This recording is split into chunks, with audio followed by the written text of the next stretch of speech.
Wednesday. Today's Thursday, April 7th. Shit, Wednesday. I'm in the wrong day. I'm so excited. I've been listening to some of the most libertarian shit that you can possibly listen to at this Bitcoin conference. I take it back. I'm excited to go next year. I'm all jazzed up. Everybody talks my language there about monetary freedom, understanding how the government is screwing everything up and how Bitcoin and specifically blockchain technologies are going to change all this, whether governments like it or not. I love it. I'm jazzed up about the whole thing. I do have a question, though. They revealed this bull, as in a big giant bull statue. I really want to know if they paid fiat for that fucking bull. I bet you they paid fiat for it, which if they did, that would be pretty funny in an ironic way. I just watched Peter Thiel throw cash out at the crowd, which was great because he said, "Guys, I thought you guys were all Bitcoin maximalists." Everybody, of course, wants the cash, and everybody announced their. You could hear in the crowd people going, "We're going to use it to buy Bitcoin," which is the right answer at a place like this. So far, pretty good conference. I mean, it started off fairly slow yesterday. Sort of, started out with a little bit of a whimper. Your standard stuff, talking about things that have been talked about ad nauseum. Regulation is going to be a common theme. Those types of things. Mr. Wonderful came on. I thought he did a good job. He's my favorite of the Shark Tankers, Kevin O'Leary. He talked about how regulation done right is really the key to bringing in the big money players.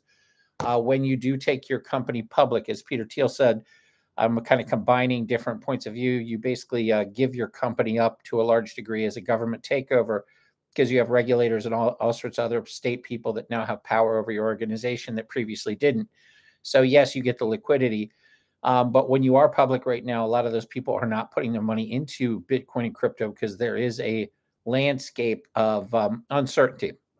So Kevin O'Leary made the case that the best thing that can happen is to provide some more parameters, not over-regulation, but a regulatory framework for which these publicly traded companies can start moving some of their assets that they currently almost have to use into the markets directly into Bitcoin. And at that point, you're going to see a massive spike. There were other mathematical models that said if this does go into a mainstream acceptance by 2030, it was Kathy Woods with ARK said that if 2.5% of the assets for these large companies are moved into Bitcoin crypto, the price will be over $1 million per Bitcoin by 2030. I agree. I think 2.5% is a pretty realistic number to go after too, and that's posted up on their ARK Capital page. They were talking about a lot of stuff. Okay, so stable coins are a big discussion here. Again, Mr. Wonderful talking about the importance of stable coins. Elizabeth Warren, who's my least favorite of the banking people, I think that she's a pain in the ass, doesn't know what she's doing, and let's put it this way: everything that she does is what I would call high-level extortion, designed and framed as being a good advocate for people. So what she does, she goes into very powerful banks, pretends she's advocating for them, moves her people in there, extorts them, and gets them to donate back to her and her colleagues. So she's the worst kind of person. Plus, she's an idiot, and I don't know why a lying idiot like that is on our governing panel, but she's one of many idiots. So, and they're at all sides. And that's what I loved about this conference is people are hammering the hell out of the left, the right. The libertarian arm is strong in this group and in politics, and is starting to really leverage and put the middle of the road, the people that aren't wacky on the far right or far left, coming for financial freedom and doing it to a larger degree, rallying around cryptocurrencies and Bitcoin. Everybody believes carbon credits are garbage. So do I. They're complete. It's basically complete extortion. It's just like I said, what Elizabeth Warren does with banks, but they want to do it with every company. There's no way to go in and audit carbon credits accurately. It's all bullshit. It's just a way to steal money. Everything's carbon. So not only is it inaccurate, unfair, nonsense, it's just a tax on everything. And it's just none of it does any good at all. It's just good. It's evil designed as good so that idiots support it. So if you like carbon credits, you're not going to like me very much. Go fuck yourself. Another thing that they said is pretty evil, which I thought was also pretty awesome as a word for it. It was Peter Thiel. he was talking about the ESGs being evil, and it goes along the same line of the carbon credit. So ESGs are your environmental, social, and government services. So they're using these feel-good banners as Trojan horses to lead in, control evil, traditional monetary authoritarianism. Some of the facts that were done on private money that I thought were really interesting from the beginning of time of fiat. Fiat has basically inflated on 14% inflation per year on average. So fiat is garbage. It's doomed to fail at this point with how much they printed, how much debt there already is, and the raising of interest rates. We can't even pay the freaking interest on the fiat. So they've set themselves up into a mathematical toilet swirl where fiat is going down the drain where it belongs. The question is what replaces it. If the government is smart, they'll use existing infrastructure from the private sector, something like XRP or something else, Lightning Network, something with a limited supply. The U.S. government is the largest holder of Bitcoin from different confiscations. I think the FBI has over 1.1 million confiscated Bitcoins. So the U.S. government is sort of accumulating quite a large stash of Bitcoin. So it could be used as leverage, maybe a Bitcoin leveraged stable coin type thing that the government puts together, but they probably won't. They'll fuck it up and put together a true CBDC and try to use that for a social credit score and to make us all financial slaves. And again, that's what we're fighting against. A couple good points. Both Trump and Hillary are anti-Bitcoin, so it really is a big state, big government, left, right. They're assholes on all sides that are trying to stop this. And anytime you see Trump and Hillary agreeing on something, you know that it's the bad thing to do. You're on the wrong side of history. It's just that's what big government people do. They try to stomp out freedom and things like that. There was a case made that the Bitcoin carbon footprint and electrical footprint is huge. One of the speakers came on and made the case that the dollar fiat is much more of a higher cost, not only with the buildings to run banks and all that, but the 169 million people that were killed in the last century due to fiat. So they made a pretty strong case of all the damage, collateral damage, real damage, financial damage, carbon footprint damage that fiat has. So when they're comparing Bitcoin electronic uses versus the actual damage of fiat, it's not even close to the same realm or stratosphere. Bitcoin is all about freedom. It's about nonviolence and freedom, allowing everybody to have access to, being their own bank, leveraging their own money, being their own person, and doing it in a nonviolent way. Fiat certainly is not that and has proven that over and over again. Some pretty big news. Lightning is coming to Robinhood.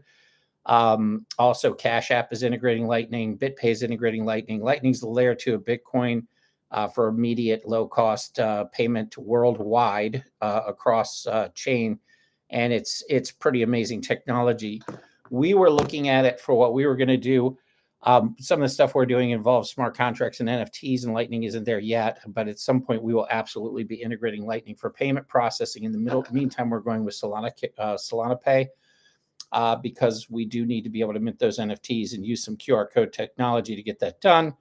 And there's some assets that we're going to be buying and selling, both digital and actual real assets through our platform. So Lightning's not an option for us yet, but it will be. It's being built on. The developers are starting to flock there, and the future for Lightning is bright. It's the most stable because it's Bitcoin. It's Bitcoin based, and we're pretty excited to eventually roll out into that. Let's see. ESGs are the devil. No overregulation. A lot of mining information. The real push on the mining side was interesting. They really are, and I love this, pushing for to be able to mine from mini devices like this microphone as I talk could mine. These headphones could mine. My phone could mine. Just to be able to create some revenue. I've mined pretty extensively. It gives off so much fucking heat. It's unbelievable.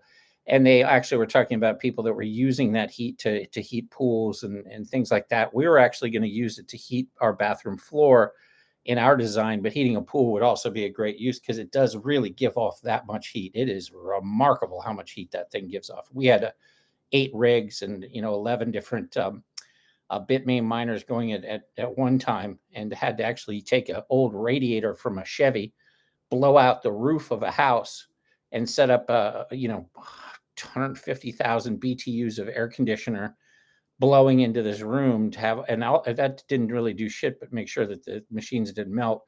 And so all the heat would be pumped out, the cold air would be pushed on to keep it, at least at a level where it could serviceably operate. But it's no joke. You really got to change the electricity in your whole grid to be able to make it happen. And that's what we did. So they talked a lot about how miners are actually leading the way towards sustainability of energy, and that's true.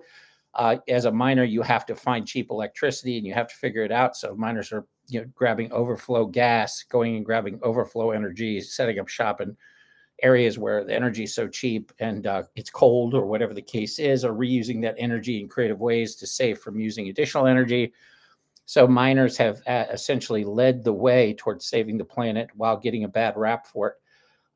So go figure. I heard a pretty cool analogy about Bitcoin being the back end, essentially the framework for the new internet, and Fintech being the front end for that. I actually found that to be, interesting. Lightning stablecoins coming. It'll be interesting to see how that competes and what direction that goes. Again, a lot of development going on in Lightning. Biggest challenge, and I agree with this, is education. People don't understand what Bitcoin is, how it works, why it's great, what the limitations are, and why it's just so much better than fiat. That bridge is shortening. Apparently 25% of the people in the United States own cryptocurrency of some sort. That number's up from 5% 4 years ago. So it's expected to be 90% by 2030.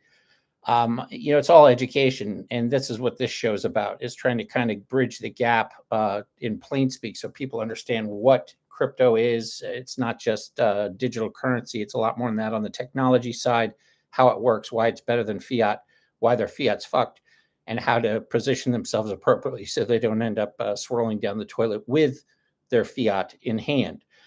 So Rowaton, off the coast of Honduras, Modera, they have announced that Bitcoin is going to be legal tender and set up a bunch of different tax incentives down there to be able to do business. Both of them are islands. Both of them are beautiful. I've been looking at property into both of them all day.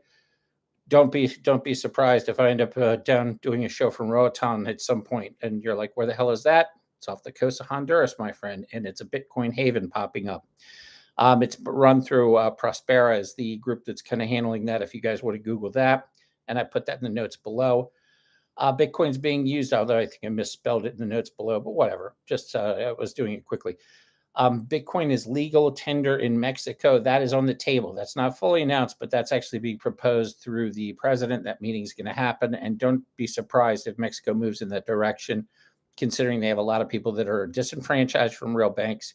And this is a great solution for them. Plus, they see what's writings on the wall with the US dollar too, and they're trying to position themselves not to go down with it. Media being pieces of shit. That's a huge subject here. Boy, is that true. I could go on and on about that. We'll do a separate thing on that.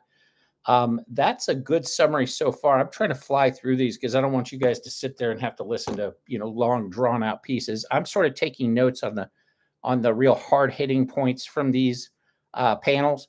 A lot of them are covering the same topics over and over again, of corporate governance, what's going on. It's a lot more accepted. People know more about it, yada, yada. You all know that that's happening for real. We talked about the executive order of Biden's before, what that means. We've talked about CBDCs on here before. You can go back and watch my points on that. It's a little bit more thorough than what we'll cover here, but some of the risks as well as some of the things to look out for.